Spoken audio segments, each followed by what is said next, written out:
Imagine a world free from the grip of cancer, where Alzheimer's is a distant memory and HIV is no longer a threat. This is the promise of modern medicine, the dream that fuels countless research hours and billions of dollars in investment.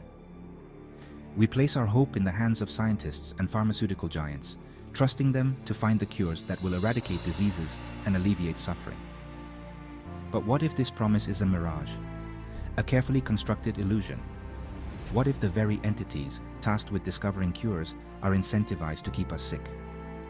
The notion that Big Pharma, the global pharmaceutical industry, might be suppressing cures for profit seems like a conspiracy theory ripped from the pages of a thriller novel. Surely, in a world governed by ethics and compassion, such a scenario would be unthinkable.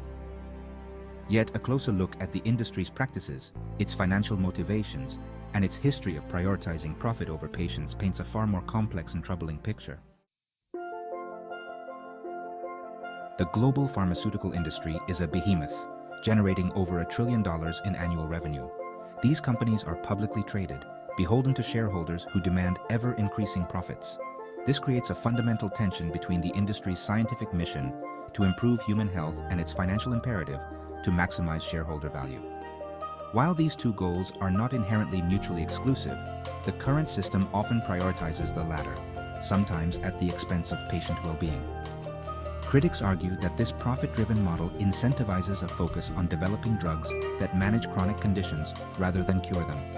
A pill taken daily for life generates a far more stable and lucrative revenue stream than a one-time cure. This is not to say that all drugs for chronic conditions are suspect, but the financial incentives create a system where the development of cures might be deprioritized or even actively suppressed.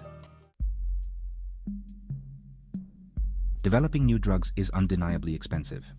Pharmaceutical companies often cite the high cost of research and development as justification for the often exorbitant prices of their products.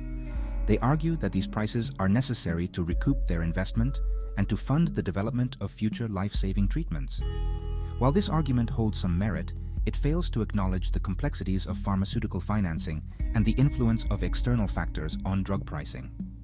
A significant portion of basic research, the foundation upon which new drug discoveries are built, is funded by taxpayers through government grants to universities and research institutions. This means that the public is essentially paying twice for innovation, first through their taxes and again at the pharmacy counter. Additionally, pharmaceutical companies benefit from generous tax breaks and other incentives designed to encourage innovation. Chronic diseases such as heart disease, diabetes, and arthritis are the leading causes of death and disability worldwide. They also represent a significant portion of healthcare spending. While pharmaceutical companies have developed numerous drugs to manage the symptoms of these conditions, cures remain elusive for many.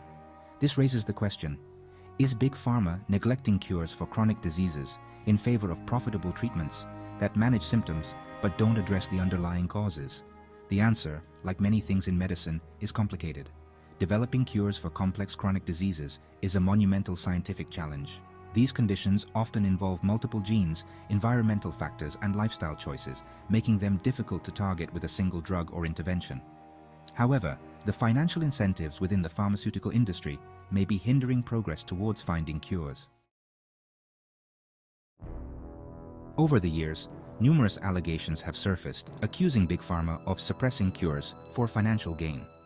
While many of these claims lack concrete evidence and often fall into the realm of conspiracy theories, some cases raise legitimate concerns about the industry's practices and priorities. One such case involves the development of hepatitis C treatments. In the early 2010s, new antiviral drugs emerged that promised to cure hepatitis C, a viral infection that can cause liver damage, cirrhosis, and liver cancer. However, these drugs came with a hefty price tag, costing tens of thousands of dollars per course of treatment. Critics argued that the high prices were not justified by the cost of development and that they were preventing access to life-saving treatments for millions of people. Section 6. The power of transparency. One way to address concerns about Big Pharma's influence on healthcare is to increase transparency. Greater transparency in the industry's financial dealings, research practices, and pricing models could help to rebuild trust and ensure that decisions are made in the best interest of patients. Currently, pharmaceutical companies operate with a significant degree of secrecy. They are not required to disclose the full extent of their marketing expenditures, lobbying efforts, or the rationale behind their pricing decisions. This lack of transparency makes it difficult to assess the validity of their claims and to hold them accountable for their actions. Section 7. The ethics of treatment versus cure.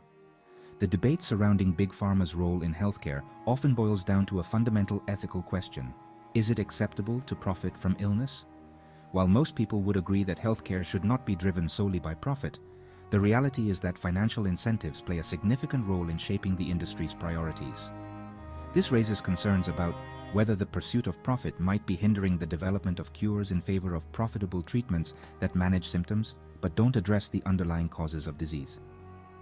Some argue that a focus on treatments over cures is not inherently unethical.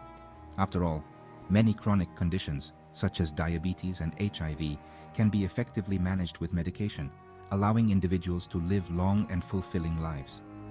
In these cases, the distinction between treatment and cure becomes less clear-cut. Section 8. The call for change. The pharmaceutical industry plays a vital role in healthcare, but its current practices are unsustainable and raise serious ethical concerns. Addressing these issues requires a multifaceted approach involving government regulation, industry reform, and increased patient empowerment. Governments have a responsibility to ensure that the pharmaceutical industry operates in the best interest of the public. This includes implementing stricter regulations on drug pricing, marketing practices, and lobbying efforts. It also means investing in independent research and development to reduce reliance on industry-funded science. Section 9. Beyond pills and profits. The debate surrounding Big Pharma highlights a fundamental flaw in how we view healthcare. We have become overly reliant on pharmaceutical interventions, often neglecting the importance of preventative care, lifestyle factors, and addressing the social determinants of health. True health extends beyond the absence of disease. It encompasses physical, mental, and social well-being, and requires a holistic approach that addresses the root causes of illness, not just the symptoms.